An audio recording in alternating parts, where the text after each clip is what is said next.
Good morning. Okay, what I'm going to talk today about is using remotely sensed data in the pre-reconnaissance activity phase. And just to be clear on all this, the remotely sensed data, I'm going to take a very liberal interpretation of what remote sensing means for this presentation. And actually, as I was sitting over there this morning, I was thinking about a few more things that probably should share on remotely sensed information. So we're going to look at remotely sensed as meaning, in the broadest application, you're not there physically characterizing something, putting your hands on it, your feet on it, and boots on the ground. You're at a distance. Maybe it's 10 miles, maybe it's 10,000 miles, but you're a long ways away from it, and you're characterizing this site. And that's how we're going to look at remotely sensed this morning. And the pre-reconnaissance, yes, Bob. Yes. Oh, they should be in there. Rob, my slides are in the book, aren't they? I actually haven't checked. Some of my slides that I'm going to get to towards the end are definitely in there, but I don't. This presentation I didn't see entirely.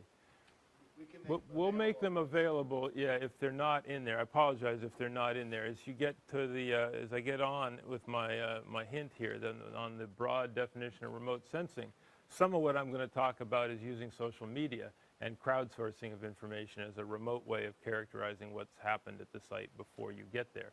And I know that I extracted from another presentation, and that one is in this book. I happened to see it thumbing through this morning.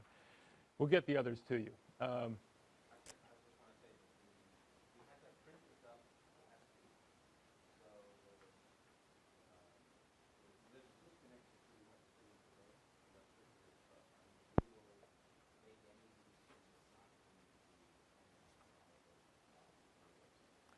Thanks for the clarification, Rob.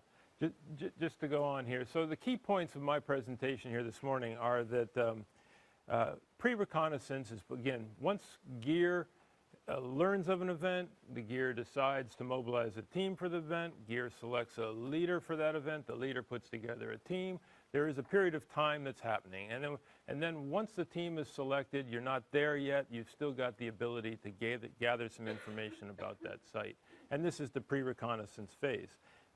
There's a lot of information that's available online, and you can start right away in gathering that information. One thing to keep in mind is that internet connectivity is probably best where you are right when you learn that you're going to be part of a GEER team, and it's going to decrease from that point on in some kind of a function that you don't know yet. But it's going to be best right when you start. Sources for this information include governments, nonprofits, private corporations, news organizations, and private individuals. And another really important point here is this is a rapidly expanding universe. I'm going to give you a couple websites, some things to think about today, but maybe those just go into your Google search bar someday, because it'll expand from there what will be available to you when you finally get that call. The goal is to collect as much information as you can. A lot of it's going to be imagery, photogrammetry, other kinds of mapping. You can get some of that that's pre-event, and you can also get post-event. Now, post-event is still pre-reconnaissance, right? Because it's happening after, while you're kind of mobilizing and getting your suitcase packed, there can be some post-event imagery that comes available to you. And that may include things like infrastructure, land use, and different damage estimates. Some of these damage estimates get published pretty quickly on internet products. So remote sensing tools, normally when we talk about remote sensing, we're thinking about using some part of the electromagnetic spectrum, visible or other, to characterize the site. And that's this aerial or satellite imagery, LiDAR, which we've talked about a little bit today already, and I will talk some more about here, and getting trained models and maps. But I'm also going to introduce the crowdsourcing idea here, and the fact that there's a lot of information available. I listed, when I put this together, some things that I think of, and I'm not very experienced in this area at all. You know, YouTube and Twitter, Instagram, these are ones I've come across. You know, Facebook, and then I asked my son for a bunch of others, and that's that bottom line.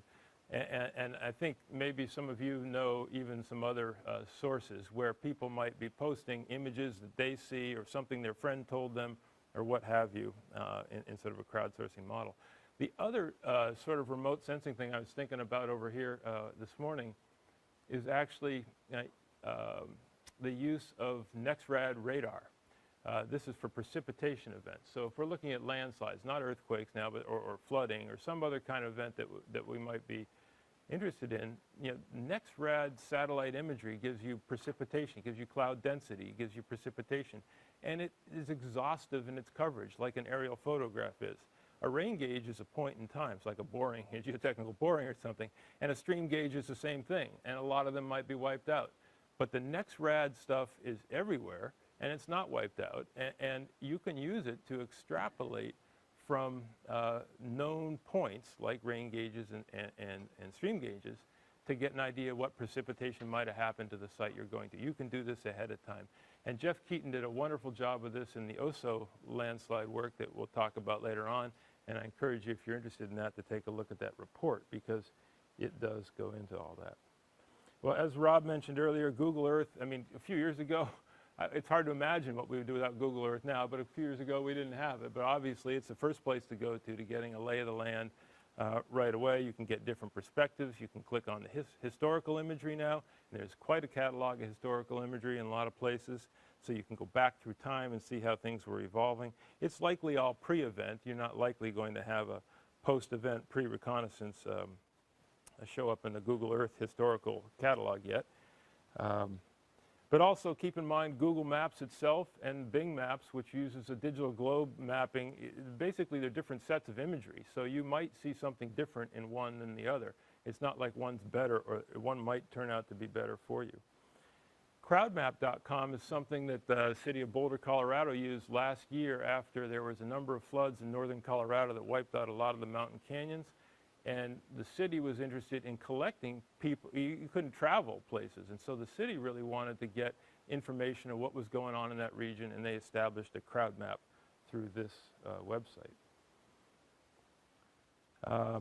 Pre-event data, this kind of ties to the fact that you might lose internet connectivity when you're actually on your site, or it may not be good. You can cache an awful lot.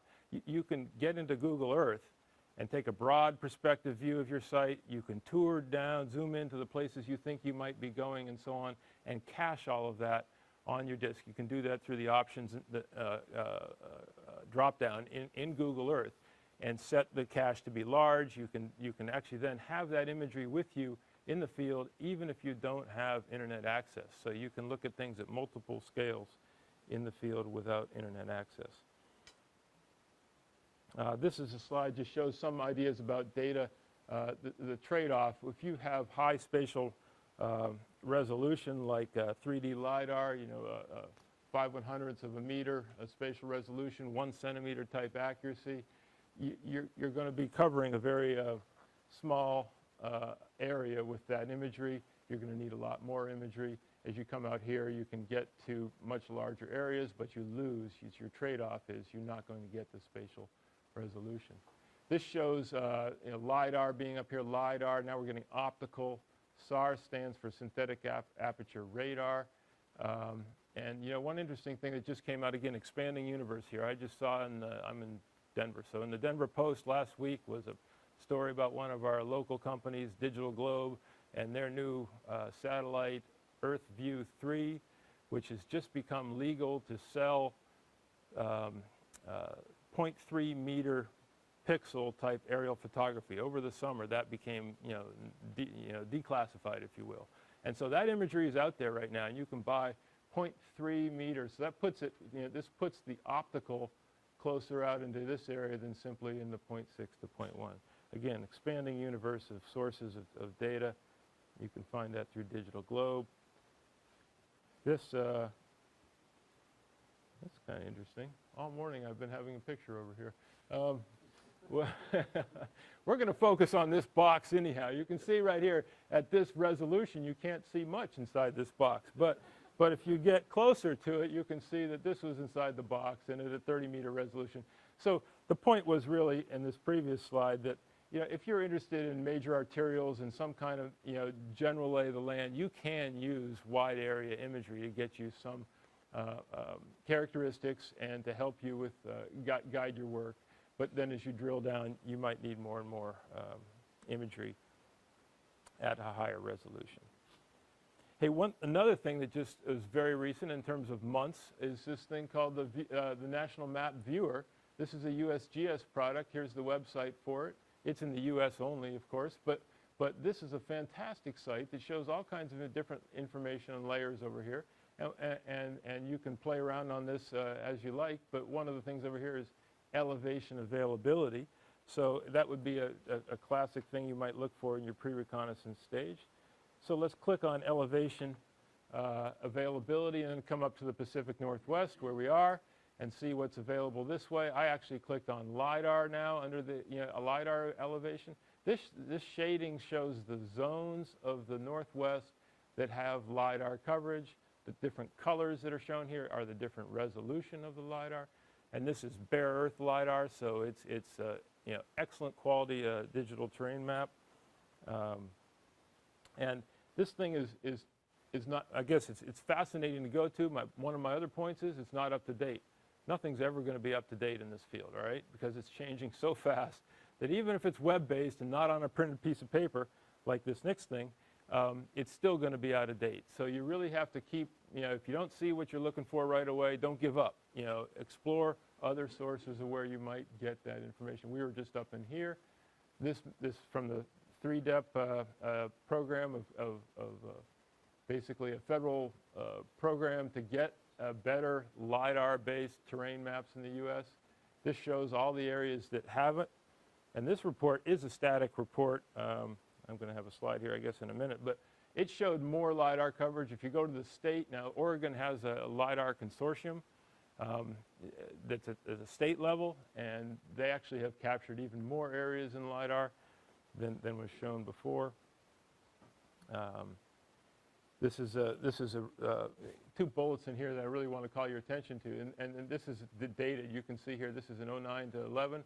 We were gaining about 4 to 5% of the U.S. covered in LiDAR mapping each year, and 28% at that time of the country had coverage. So it's far greater than that now, and just keeps growing.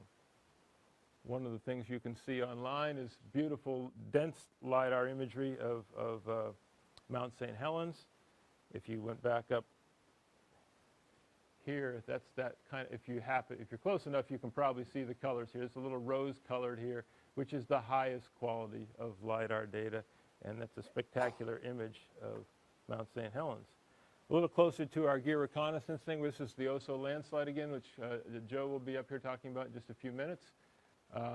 But this area was also flown by the Puget Sound LiDAR Consortium, and we were fortunate here to have actually, before the event, 2 different periods where it had been flown. It had been flown in 03 and in 13. This shows the kind of imagery you get, the bare earth LiDAR mapping. Basically, it's the last return from the laser that is mapped.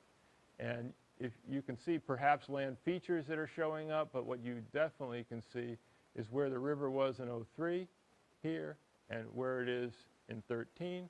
So even before this event, you could know that something is happening. It's a pretty active site in that regard. That's a lot of earth movement for 10 years.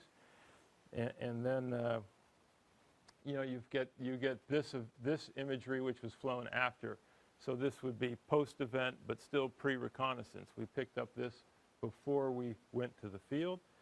And that was particularly valuable because you can do change detection type processing of this data and see where you've got lost ground and where you've gained ground. So there's little uncertainty when you're looking at fresh scarp and things that have just been exposed by this event, and new deposits, things that have just been deposited by this event, which is what these images show. We were able to do that there was a landslide in 2006, which is captured in this one, and this is the March 22 landslide here.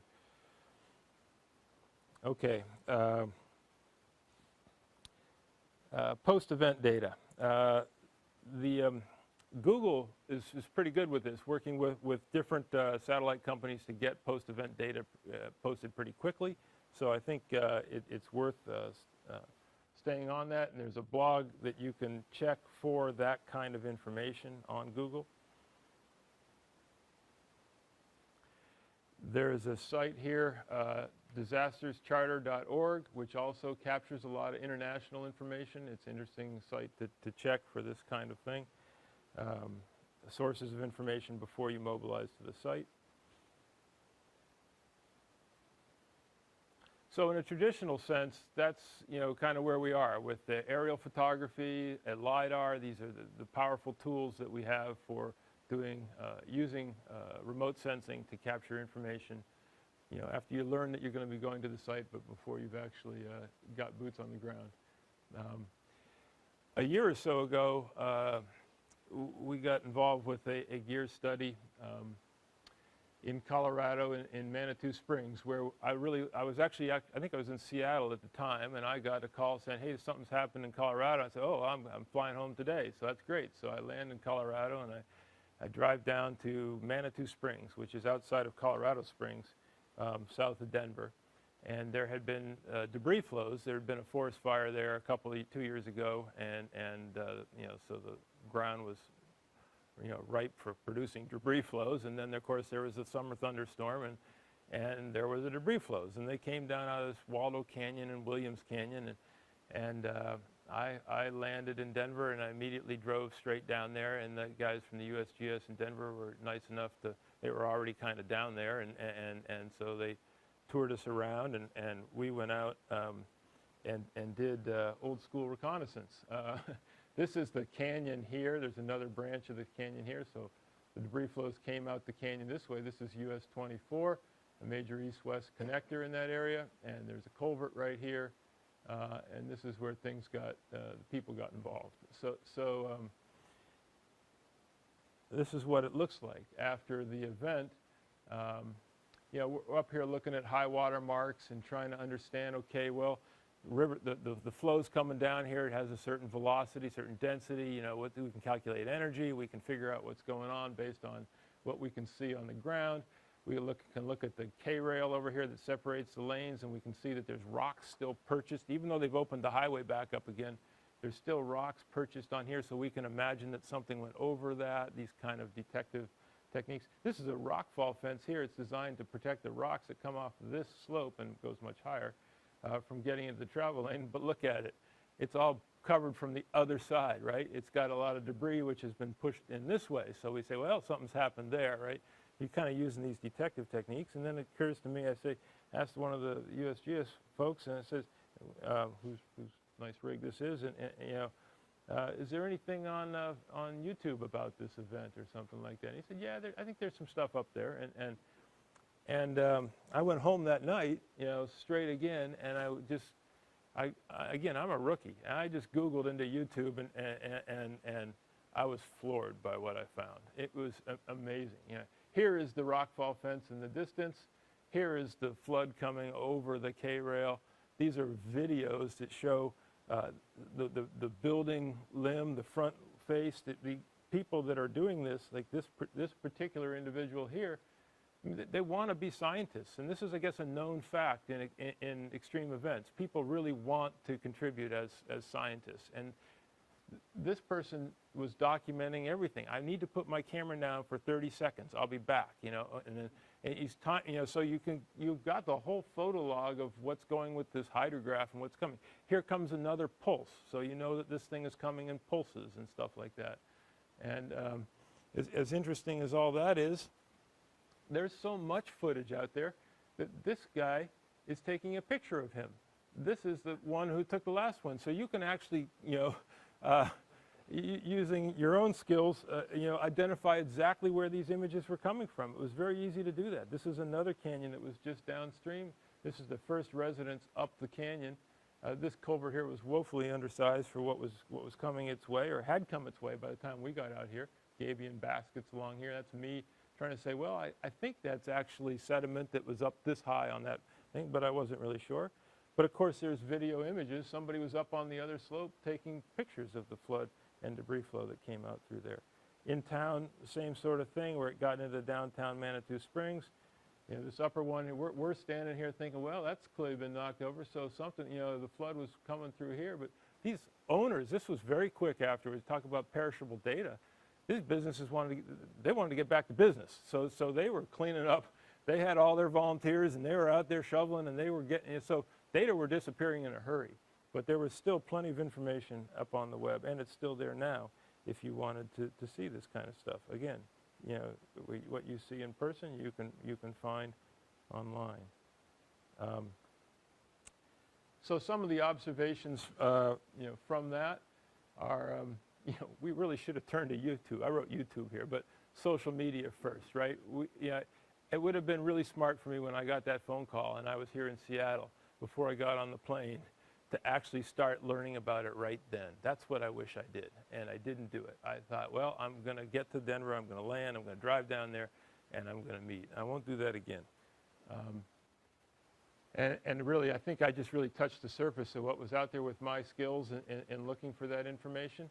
I was impressed by the kinds of quantitative data that could come out of this with particle tracking analysis and other kinds of ways of looking at those YouTube videos. I really think you could do things like characterize the largest boulders that came out and rebuild the hydrograph and its fluidity through time and things like that, which would be important for these efforts. And volume. Just like we have issues with you know, predicting ground settlements or liquefaction or not in earthquakes, the USGS and others have models of how much sediment would be produced after a burn. We have a lot of burns in the Intermountain West, and Washington's no different. And so there are models that need to be calibrated in terms of are we accurate in predicting the increased sediment requirements following forest fires. So I think there's some technical skills which I believe we'll see develop, and I'd like to see them develop in the next few years. There are practical and legal issues to be considered. I work for the U.S. Department of Transportation, Federal Highway Administration when I'm on my day job, and you know, the Secretary of Transportation, actually the last secretary, our new secretary has another you know, push, but our main guy was distracted driving. You know, that was his most important thing was, you know, don't use your cell phone. I'm inclined to say, you know, take a picture or something when you see it, but that's counter to our really the message we really want to give to people. Don't do that. But and so about a month after this August event in Manitou Springs is when we had the major flooding up in Boulder and north along the Front Range. And so I'm smarter now, and the first thing I did was I went to YouTube, and there's a guy driving down a canyon in his pickup truck. You know, and you know about flash floods. I mean, they come along, the flash is there for a reason, right? They're fast, you know. And he's driving downstream, he's photographing with his camera, driving, and the flood, the river is like phenomenal over here. And then it gets to be where debris flows have come down, and he's taking his truck up over debris flows and continuing down this road. I mean, what was he thinking, you know? I don't even know whatever happened to the guy, but, you know, this is remarkable, and this is where I come to he did not take the GEER class on safety, right? So, I mean, it was completely crazy what he was doing, and I think you need to be careful about encouraging this kind of stuff because it could lead to it. I think people are really inclined to try and contribute in these situations. The northern Colorado floods, phenomenal amounts of rain. This is an annual, this says 16.9 here if you can't see it. But, you know, that's about the annual precipitation for Boulder. And so really over several days, you know, it was a crazy event. I once again was out of town and was learning about it from afar. But I came back and with Professor Shide Dashti, who's at the University of Colorado in Boulder, and was aware of a group there in their computer science department called Project EPIC. And EPIC stands for Empowering People with Information in Crises. So they are all about social media and using people to get this stuff. So we collaborated together and looked at Twitter. They were doing some Twitter work, and they have the ability to process Twitter data. So we saw 200,000 tweets and 60,000 essentially unique people that were sending these tweets. Almost 3,000 of them, if you will, were geotagged, which means they had, you know, coordinates. We thought, well, what can we do with all this information? Well, we just were exploring. So one of the major highways there is Highway 36. So I thought, well, what if we put in just 36? You know, people would call it that somehow in their tweet. It's short and it gets the message across. So we used it as a keyword. And we found out as we went through this thing that We found almost 2,000 tweets that contained 36. Not all of them were about the highway, but a lot of them were. Sometimes it was 36 eggs in my basket or something. But most of them were about the highway, and over 1,000 of them had a link. We're getting smaller and smaller numbers here. 22 were geotagged. One thing about a geotagged tweet is that it is geotagged when the message goes. So if you were in a dead spot, you took your photo is not necessarily going to show as the geo coordinates of your tweet. But we got down here, 10 were geotagged and actually included a photo. Now that's a small percentage of all the tweets, but I bet that percentage will change through time. But it's also pretty valuable. 10 photos, why not take them, right? Some of these photos you could see how low the cloud cover was. People weren't even able to fly up in there to see the damage, and they couldn't drive up there. So there was really some unknowns in terms of what was going on. And these tweets were coming out. And these were places which we later went on our ground reconnaissance. So I just want to wrap up by coming back to the key points again here, see how we hit them. Use of pre-reconnaissance, remote sensing can focus your efforts. It can tell you, like those last blowouts on those roads, where you really need to go in the field. It can help you optimize your precious time while you're there. There is an awful lot of information available online. I gave a few websites on this, and they'll be in your slides when they get included in your book. So apologize for that. And you can use those to check, but I would also suggest use them as a start of your search. This is an expanding area, and there'll be more information than I was able to include here. Many sources of information, and again, rapidly expanding. So with that, thank you very much.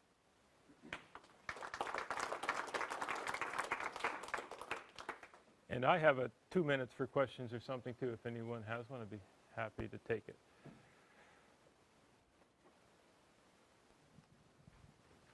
Okay, very good. I think, Pedro has one.